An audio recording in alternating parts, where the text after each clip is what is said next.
Upper90studios.com.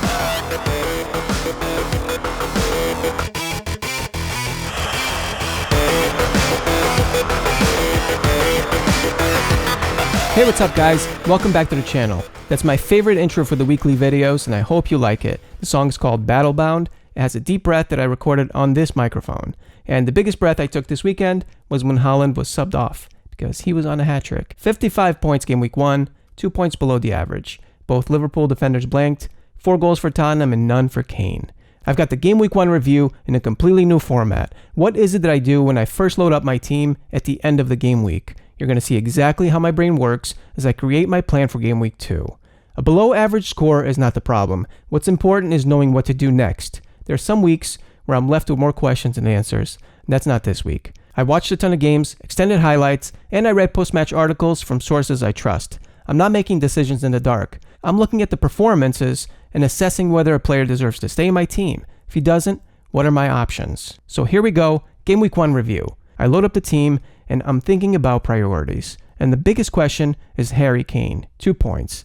Tottenham scored 4 goals and not a single one for Kane or Son. At least Son had an assist and he should have scored when Kane put him through on goal late on. Spurs were devastating in their transition attacks. Kulusevski was unstoppable on the right wing. Kane, he was actually a little bit unlucky. Now, as far as Haaland, West Ham were playing well until Fabianski came off injured. Then minutes later, his replacement brought down Haaland for a penalty. Fabianski actually saved the penalty in the fixture last season, but it was probably only a matter of time. And you can tell I'm just a little bit bitter. Because Haaland is actually perfect in Guardiola's system. They move the ball around in the attacking third, defenders get comfortable tracking their man, and then all of a sudden, Haaland makes an explosive run in behind, and De Bruyne picks him out with a perfect pass. 2 goals, maximum bonus for Haaland, 13 points. The way he took his penalty and put away his chance 1v1 with the keeper, so cool under pressure. 2 forwards, same price, but it's not as straightforward as it sounds. Tottenham were dangerous in their transition attacks. They scored 4 goals. It is just one game, but I am considering Antonio Conte's tactics. Is he giving the new players more freedom and responsibility to score? In particular, the wing positions like Kulusevski. Will Richarlison take a share of the points away from Kane? I'm also looking at the player's floor and ceiling. For example, De Bruyne has a high floor because he creates lots of chances, resulting in assists and bonus points in fantasy. His floor could rise with a clinical finisher in Haaland. De Bruyne is not an explosive goal scorer, and he's not on penalties this season, so I wonder how that will affect his ceiling. Kane, on the other hand, he has a high ceiling. He's one of the best finishers in the world in an attack-minded team, and he's on penalties. But with the new players, less pressure on Kane to score could mean a lower floor. I thought Manchester City might have that issue with all the talent they have in the attack. Instead, it's Haaland who feels like the focal point where the majority of the goals will come from. So Kane versus Haaland, that is the first big question for my team. The second is Alexander-Arnold and Robertson. This wasn't like Kane who was unlucky. They deserved 1 point.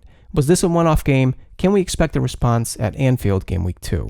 Now, I stuck to my guns and started Pereira over Bailey. Aston Villa had the better fixture on paper against Bournemouth, but it's hard to predict when a weaker side will raise their levels, and sometimes it takes a moment of individual brilliance to make the difference against the bigger clubs. I felt that Pereira could offer that special moment against Liverpool. Didn't happen, but he was a threat in the attack. 6 quality crosses into the box, and Mitrovic is red hot after his brace. Salah had a poor game by his standards and still banged in 24 points as captain. He's a machine. So that's Kane and the Liverpool defenders. Next up is Saka. Heading into the season, I had a suspicion that Saka would be less popular with the experts than Martinelli, but not like this. Martinelli is selected by 86% of the experts. Saka, just 8%. This is a bigger risk than I thought, and I kind of like it, but I can't ignore the dangers. Sorry, microphone. But I can't ignore the danger if it doesn't give me an edge over time. As it turned out, Martinelli was high up the pitch, almost interchanging with Gabriel Jesus, who worked hard but never looked like scoring. Saka, on the other hand, I was screaming at the TV for him to go up in the first half. He was actually helping Ben White with Wilfried Zaha. Thankfully, Saka was more attacking after the break, and his cross deflected in for an assist in FPL. It was just the first game, but I need my Arsenal players to step up. After game week 1, here's my ranking for key midfielders in the £8 million price range. Kulusevski, he went up 0.1. Maddison, Saka, Foden, Luis Diaz, and Mount. Kulusevski and Maddison carried my team at the end of last season, and they brought that form into the new season. So that's 3 questions down. next on the radar is the goalkeeper. The only change I made from the Game Week 1 video was to bring in 2 4 million pound goalkeepers instead of Dean Henderson. The idea was to come back to it when I have a better assessment of the players, and I planned ahead by keeping 0.5 million in the bank. I already have my eye on Ederson and Sanchez. Now, all that's left is to check the rest of the squad. Cancelo, 7 points. I'm considering another City asset to target their clean sheet potential because their possession stats are ridiculous. Top of my list is Ederson for his value at just 5.5 million, and it could help solve my goalkeeper dilemma. Reece James, 7 points. One of my initial drafts had Mount plus a 4 million pound defender. I ended up going with Reece James and Robertson instead. Even when James doesn't play well, he's still a bonus points magnet in FPL. James had the same number of shot attempts as Mount. The difference, and a reason why James feasts on bonus points, is he put in 17 crosses. When those crosses find their target, it registers as a chance created in the bonus point system. The bench is okay for now. Sam Greenwood came on at 72 minutes. 1 minute later, Leeds scored the winner. And I noticed he subbed in Greenwood before Joe Gelhardt. When I first loaded up my team, these were the biggest questions. With the priorities exposed, now I can create my transfer plan for Game Week 2. My first transfer is Haaland in for Kane. And since I have an extra 0.5 million in the bank, I could use it to bump Pedro Neto to Martinelli, who has 86% ownership in the Elite 64 League. I'm going to tell you about the Elite 64 League in a future video, how to identify the biggest threats to your rank, where to use differentials against the experts. The last time I used this strategy, my team finished in the top 13k in the overall rank. And if you're brand new to the channel, be sure to like and subscribe so you don't miss out on anything.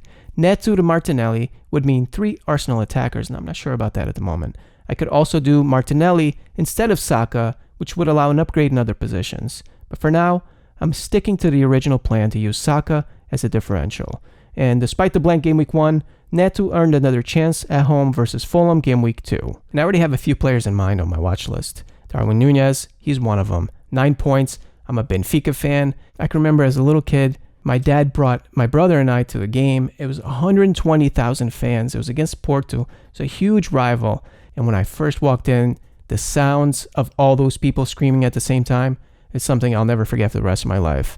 I actually learned how to swim at Benfica as a little kid. Now, he is super alert in the box. He has the pace and the finishing. That back heel flick that didn't work the first time, he tried it again and scored. I doubt he'll be benched again Game Week 2. Here's my current Game Week 2 team.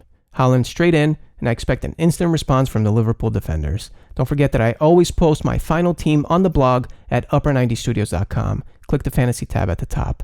I'm super excited to bring back the fixture cheat sheet.